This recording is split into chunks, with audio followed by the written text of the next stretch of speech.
Le damos la bienvenida al embajador argentino en el Estado Plurinacional de Bolivia. Hola, Basteiro, Ariel Basteiro, ¿cómo estás? Marina Iglesias te saluda, ¿cómo estás? ¿Qué tal? Muy bien, un gusto hablar con ustedes. Acá está Gustavo Yuste y también en la mesa está Tamara Basteiro, así que esta es una Creo mesa... que la conozco, sí. Basteiro. Sí, hay un Basteiro, así que estamos como en una mesa familiar. ¿Qué te puedo tutear? Por supuesto que sí. Bueno, ¿qué te agarramos haciendo en este momento? Escuchándolos a ustedes, estaba fundamentalmente escuchando la columna de Tamara, que ya es así como una costumbre los domingos a la tarde. Excelente. Pero después descansando, hoy es un día tranquilo de descanso, y si bien acá La Paz te ofrece algunas alternativas, un domingo a la tarde opté hoy por estar acá en casa, en la residencia. Muy bien. Bueno, la situación de Bolivia se complejiza por lo que estuve viendo en las últimas semanas. ¿Nos podrías hacer un panorama general acerca de la situación de la pospandemia y cómo viene la democracia y la gobernabilidad de Bolivia? Sí. Es cierto que estuvo mucho más complejizada la semana pasada que esta semana. Esta semana tiende a normalizarse o a tranquilizarse. Bolivia muchas veces es impredecible en los acontecimientos, cómo se van dando. Surgen así muy de golpe, que uno no tiene tiempo quizás de preverlos. Y también de manera muy rápida se encuentran soluciones. Hace ya 15 días la derecha comenzó un proceso de desestabilización, de desmerilamiento del gobierno de Arce, de Lucho Arce, a partir del reclamo de derogación de una ley que tiene una justificación muy clara y muy precisa, y era una ley hasta necesaria, porque intentaba el tema de regular las ganancias ilícitas, el control del blanqueo de dinero negro, de dinero del contrabando, de dinero del narcotráfico. Como la ley quizás tenía una vertiente de que en ellos también serían controlados aquellos que no están dentro de la economía formal, que son de la economía informal, y en Bolivia la economía informal está muy presente. Las derechas, los medios de la derecha tuvieron la capacidad de hacerle creer a la gente que en verdad la ley tenía como objetivo ir a controlar al taxista o a las trufis, que son el medio de locomoción más normal que hay aquí, el más habitual que hay en Bolivia, que son pequeñas combis, que cobran obviamente un 2 bolivianos por el pasaje, pero que no está eso formalizado con ningún comprobante, o lo que se vive en la calle, en los mercados populares, es la manera también más habitual de comercializarse alimentos y todo tipo de productos. Entonces hicieron creer que la ley tenía como objetivo ir a buscar al pequeño comerciante, al trabajador autónomo, y no a lo que realmente la ley buscaba, que era controlar el narcotráfico o ingresos o dineros, divisas provenientes del narcotráfico o del contrabando. Y esto provocó toda una movilización muy grande, no tanto o no semejante a lo que vivió Bolivia en el 2019, pero sí tuvo focos muy importantes de movilización en Potosí, en Santa Cruz, fundamentalmente muy aparateado también esas movilizaciones. Esto hizo que hubo una semana de paros cívicos en Santa Cruz y en Potosí particularmente, y cuando esto se iba a extender a Cochabamba y a La Paz, el gobierno tomó la determinación, creo, estratégica, de derogar la ley para evitar y para sacarle a esa derecha, que en verdad lo que yo creo que buscaba era debilitar al gobierno, provocar un golpe blando como el que vivió Bolivia en el 2019. Claro. Los agarró al gobierno mucho más preparado, mucho más atento, con los movimientos sociales acompañando a Arce y confrontando con los sectores de la derecha en la calle. El conflicto del 2019, si uno hace la lectura después de 2 años, había agarrado a los movimientos sociales, a la COP, a las Bartolinas Sisa, a los campesinos, a los interculturales, como medio relajados, creyendo que un golpe en Bolivia no iba a ser posible. Como ahora volvió a pararse un escenario semejante, todos esos mismos grupos que son mayoritarios en la población boliviana se movilizaron rápidamente, salieron a expresarse y en parte creo que también fue determinante para que hoy, una semana, 10 días después de haber llegado al punto más álgido del conflicto, todo que esté normal. Así que el gobierno obviamente denunció que hubo un intento de desestabilización y de golpe, y la derecha o referentes de la derecha obviamente dieron argumentos para creer esto, porque dieron declaraciones o hicieron declaraciones que son preocupantes y que generaron la reacción de la mayoría de los sectores populares aquí en Bolivia. Le recordamos a la audiencia que estamos hablando con Ariel Basteiro, embajador de Bolivia. Es muy claro lo que nos comentás, Ariel. Un poco volviendo a la situación de correlación entre Argentina y Bolivia, la investigación por contrabando agravado al entonces comandante de esa fuerza, Gerardo Otero, quien dio las órdenes de desplegar a los alacranes en La Paz y de sacar los proyectiles que terminaron en poder de las fuerzas que apoyaron el golpe contra Morales. Le contamos a la audiencia que Otero es uno de los imputados en la causa junto con Macri, la ex ministra de Seguridad Patricia Bullrich, el ex ministro de Defensa Oscar Aguad, el ex canciller Jorge Faurí y el ex jefe de gabinete Marcos Peña, entre otros. Las pruebas y la información recaudada apuntan a confirmar la colaboración de la gestión de Cambiemos en el proceso antidemocrático y las consecuencias que trajo para Bolivia. Son parte de la investigación. ¿Qué rol cumple en esta situación un embajador y cuál fue tu rol cuando se descubrió esto del apoyo, de la anterior gestión gubernamental argentina para el golpe que destituye a Evo Morales? Bueno, en este caso fue, supongo yo, importante, toda vez que nosotros descubrimos la carta y fue el primer elemento que permitió iniciar toda la investigación que por supuesto después se reforzó con otras documentaciones que aparecieron tanto en Argentina como en Bolivia. Pero lo concreto y lo real es que a partir de una solicitud del gobierno de Bolivia sobre la posibilidad de que otros países, más allá de Ecuador, quiero comentar que una semana, 10 días antes de que apareciera la carta de Terceros Lara, del general Terceros Lara, agradeciéndole al ex embajador argentino aquí de la gestión de Macri, Normando Álvarez García, antes de que apareciera esa carta, una semana, 10 días antes, se había descubierto también la colaboración del gobierno de Ecuador. Dicho esto, el gobierno boliviano tenía más de un elemento para dudar de que, aparte de Ecuador, hubiera otros países con gobiernos de derecha que no tenían ni acompañamiento ni simpatía con Evo Morales, que estuvieran involucrados en una situación semejante a la que había estado involucrada Ecuador. Así fue que nos dimos a la tarea de buscar documentación que pudiera comprobar también la participación de Argentina y llamativamente, casi sorpresivamente podría decir, apareció una carta en un archivo de la embajada no asentada en otros procedimientos que debe tener una embajada cuando aparece una carta de este tipo, como es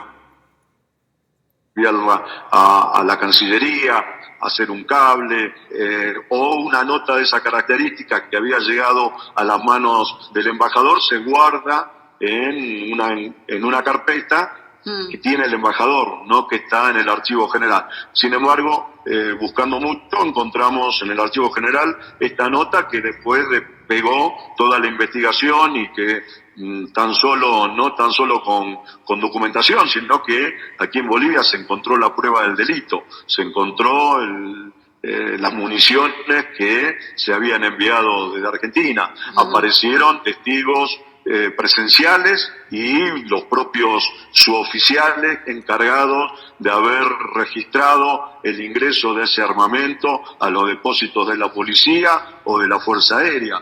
Hubo en Argentina, obviamente, se comprobó y los propios alacranes que habían venido en una función de resguardar la residencia y la embajada, ellos mismos desestimaron los argumentos de Patricia Bullrich o de Macri con respecto a que ese armamento o esas municiones habían llegado a Bolivia para entrenamiento o para el objetivo de seguridad de la embajada, cuando los propios alacranes, los propios gendarmes dijeron que no tiraron un solo tiro y que ese armamento desde el avión salió con destino desconocido en una camioneta de la policía, una parte en el resguardo en un hangar de la Fuerza Aérea, otra parte. Con lo cual, esta situación, hablando con los entendidos, con los abogados que están llevando adelante la causa, todo el mundo te dice que pocas veces una causa penal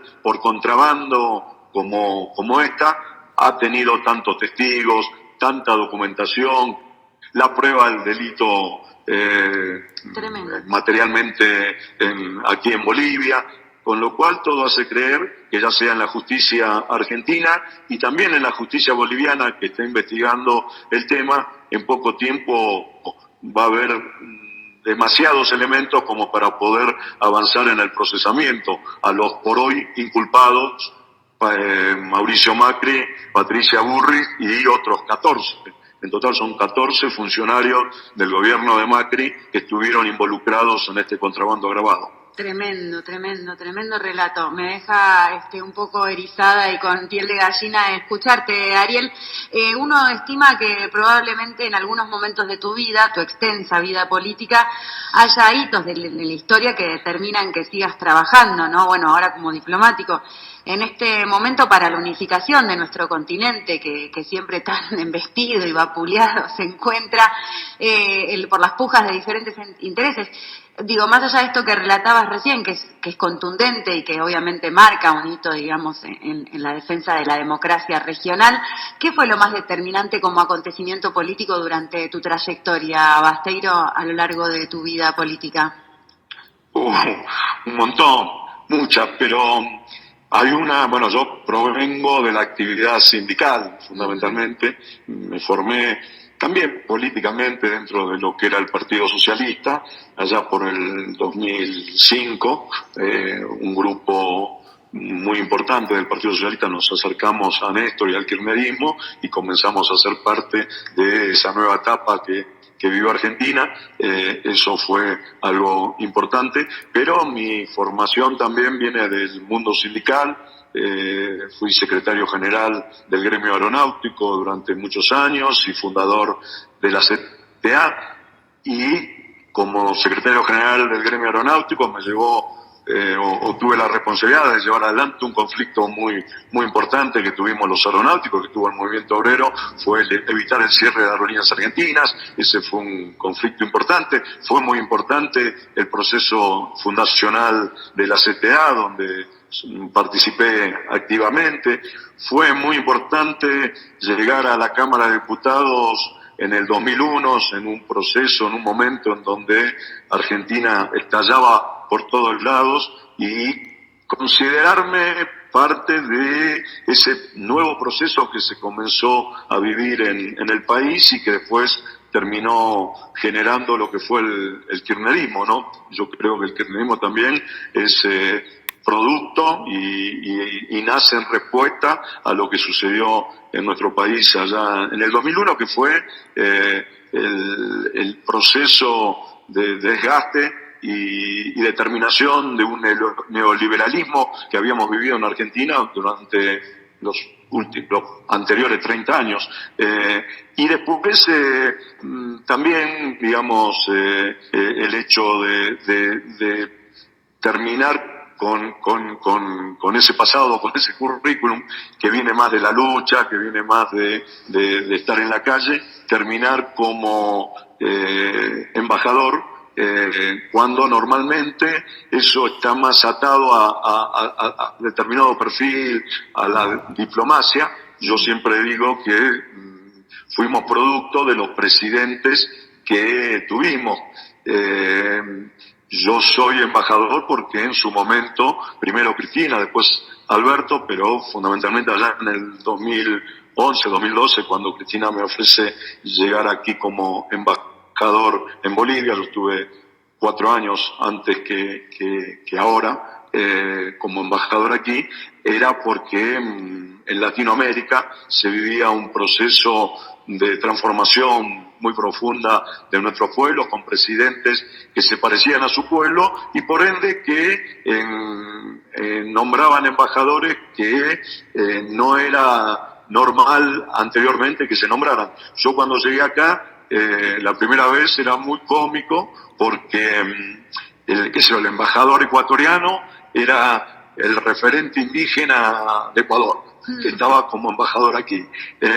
Vos ibas a, el embajador, qué sé yo, uruguayo, era un militante del Partido Comunista. El embajador brasilero debe haber un solo diplomático del PT en Itamaraty, o debe haber muy pocos, pero este era uno de los pocos militantes de la brasilera que estaba aquí en Bolivia. O sea, nos juntamos un grupo de referentes que venían todos de las luchas sociales, de las luchas políticas, y eso no es normal, y eso fue producto, no era mérito nuestro, sino méritos de los presidentes o de nuestros presidentes que nos nombraron en este lugar. Así que a lo largo de ya muchos años, más de 45 creo, si no me equivoco, motivos, hechos y cuestiones trascendentales, creo que he pasado por varias y todas te dejan enseñanzas y todas creo que son importantes tenerlas presentes como para seguir en la misma senda, no defeccionar. Muy lindo tu relato, Ariel Basteiro, la verdad que conmovedor. Acá usted y yo te despedimos y te agradecemos mucho esta entrevista, también acá a Tamara, y si querés saludar. No, lo saludo, le mando un beso y me emociona escucharlo igual también porque sé de todo ese recorrido, lo he vivido desde otro lugar, así que todo lo que cuenta. Ahora hay que preguntarle a Tamara. Claro, acá tenemos fiel testigo de lo que relatás, así que te queremos agradecer y saludar acá desde Pasajera en Trance y también saludo a toda la comunidad boliviana. Bueno, un gusto de nuevo haber hablado con ustedes y acá, haciendo Patria Grande desde acá de Bolivia y colaborando y creo que en poco tiempo aparte, ¿no? Lo que pasó en Perú, lo que pasó en Bolivia, recuperando la democracia, nosotros, lo que va a pasar hoy en Chile, lo que quizás en poco tiempo pase en Brasil, nos demuestra que estamos en un continente en disputa, que a veces la derecha nos avanza, pero que también los movimientos populares tienen la capacidad de rehacerse y yo creo que en un par de, en el año que viene ya vamos con Brasil y con Lula en el gobierno volvemos a tener un escenario latinoamericano parecido, semejante al que tuvimos durante la década ganada, que fue desde la llegada de Chávez en Venezuela hasta el 2015, cuando en Argentina perdemos el gobierno. Un hecho que le comentaba a Tamara la otra vez, no sé si te lo dijo, pero tengo una imagen que la recuerdo así patente, sí, le dije. viéndote a vos llorar desconsoladamente el día 9 de diciembre en Plaza de Mayo. Bueno, sí, ya sé. Te agradecemos un montón esta comunicación, esta esperanza, este optimismo, te lo digo en portugués y en español, Tomara, y ojalá vuelva a esta patria grande que todos deseamos. Muchas gracias, Ariel. No, gracias a ustedes, hasta la vuelta. Un beso grande. Bueno, estábamos hablando con el embajador argentino en el Estado Plurinacional de Bolivia, Ariel Basteiro, padre acá de nuestra compañera Tamara Basteiro, haciendo casi un mensaje de esperanza y de optimismo para todos los que queremos que este continente sea nuestro propicio y sobre todo se pueda desarrollar y crecer.